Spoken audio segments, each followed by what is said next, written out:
Welcome, friends, to another exciting episode of A VGM Journey. And I'm your host, The Messenger. The track that we're playing in this week's show is Bar from the game Front Mission, and that was composed by Noriko Matsueda. We got another fun show with some exciting tracks for you guys, and before I get into that, I just have a little bit of top of the show business, and that just yesterday, or at least yesterday of the day of the release of this episode, XVGM Radio released their April Fool's episode, and I may or may not have been involved in that, so I guess that's up to you guys to check it out.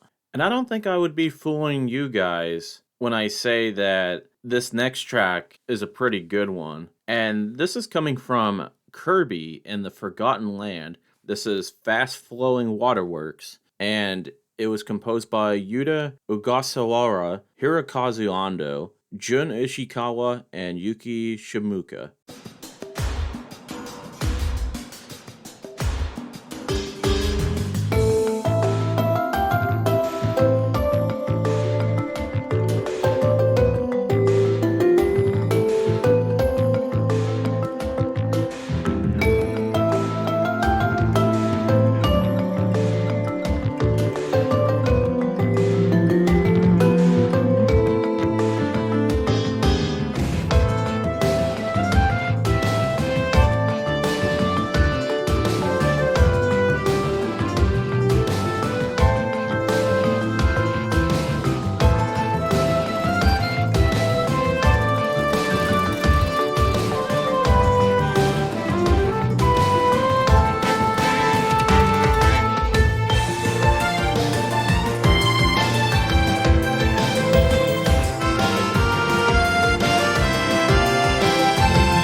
track that you just heard, that was Fast Flowing Waterworks from the game Kirby and the Forgotten Land, and that was composed by Yuuta Ogasawara, Hirokazu Ando, Jun Ishikawa, and Yuki Shimooka. I've been really impressed with Kirby in the Forgotten Land. It might have been a big risk for HAL Laboratory to go from the typical 2D side-scroller style for the game and go for a 3D game for Kirby. But I think it turned out quite well. And the soundtrack didn't disappoint either. And I don't know about you guys, but I thought this song sounded very similar to Factory Inspection from Kirby 64, The Crystal Shards. So I get the same vibe. It definitely has that industrial sound to it, and that there's a little bit of a darkness to it.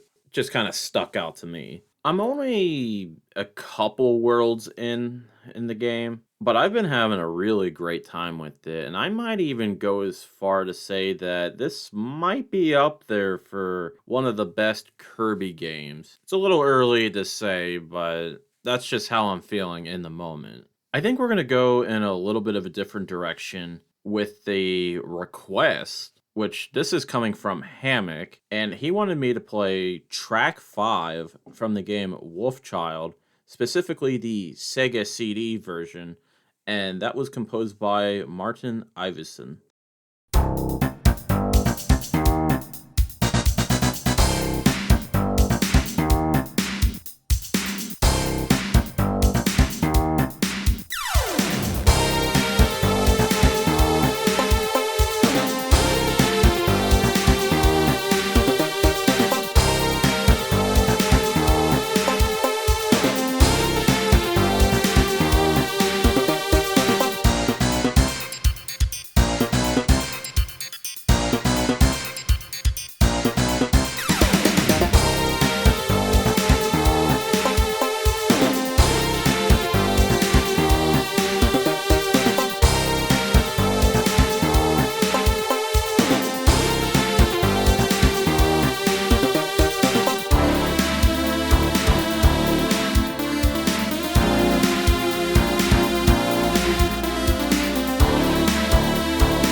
That track that you just heard, that was track 5 from the game Wolfchild. It was composed by Martin Iveson, and this was requested by Hammock. So thank you, Hammock, for that request. I was putting the playlist together for this episode, and I normally listen through all the tracks to get a real good feel for them. And my fiance Carly heard this track, and the first thing she told me was it sounded very 80s. And I agreed with her, which seems a little odd to me because you play as this guy who could turn into a werewolf to rescue your kidnapped scientist father. But hey, video games are meant to be fun, so why don't we have the soundtrack be pretty fun too? I went and listened to the Super Nintendo version of this track, and I thought it sounded pretty good, but there is a real nice charm to the Sega CD Red Book audio version that really helps the track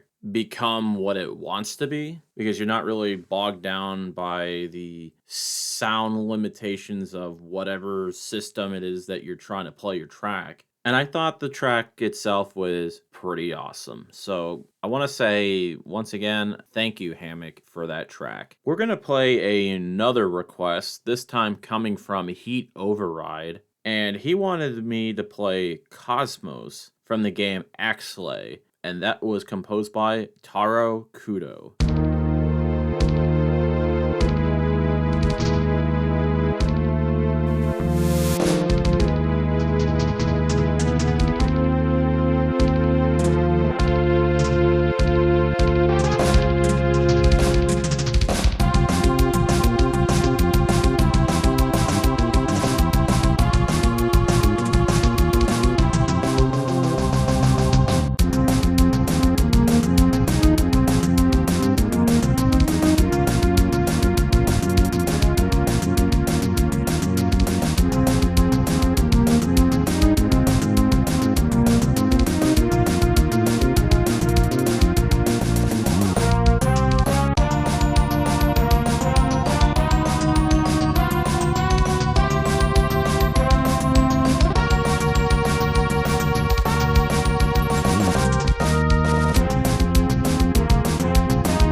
That track that you just heard, that was Cosmos from the game Axelay. It was composed by Taro Kudo, and this was requested by Heat Override. So thank you, Heat Override, for that request. Axelay was an early Super Nintendo game where it's both a horizontal shooter and a vertical shooter. And the game was best known for its graphics, especially for the vertical shooter levels. It did use Mode 7 quite a bit, and it might look pretty janky by today's standards, but back then it looked really great. And I mean, I think I'm still thinking it looks pretty good. And the soundtrack is really good. Even this track. It's a little moody, but it's very action-packed as well. It's definitely a rockin' good tune. I think the only real issue that I have with the soundtrack overall is that the real rocking tracks, it sounds, I don't want to say muffled, but I feel like the sound limitations of the SNES was kind of holding it back. And that might have not been the tone that they were going for on the soundtrack. Maybe it was supposed to be a bit more laid back in a way. I still think it's a really good soundtrack, but that is just my one minor gripe with it. But I will say it is still really good, and thank you, Heat Override, for that track. I was thinking for this next track that I haven't played too many Dreamcast games on the show. It's just a system that I have no nostalgia for, and seemed like the games that I would be the most interested in were games that wound up being ported to the GameCube or the Xbox. But I think this next game's got a really good soundtrack, and this is ChuChu Rocket. I want to play the single player theme, and this was composed by Tomoya Ohtani.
that track that you just heard, that was the single-player theme from the game ChuChu Rocket, and it was composed by Tomoya Ohtani. And that's going to just about do it for the show this week. If you like what you've been listening to, have your friends check out the show on Apple Podcasts, Google Podcasts, Spotify, Stitcher, whatever podcatching service that you can think of.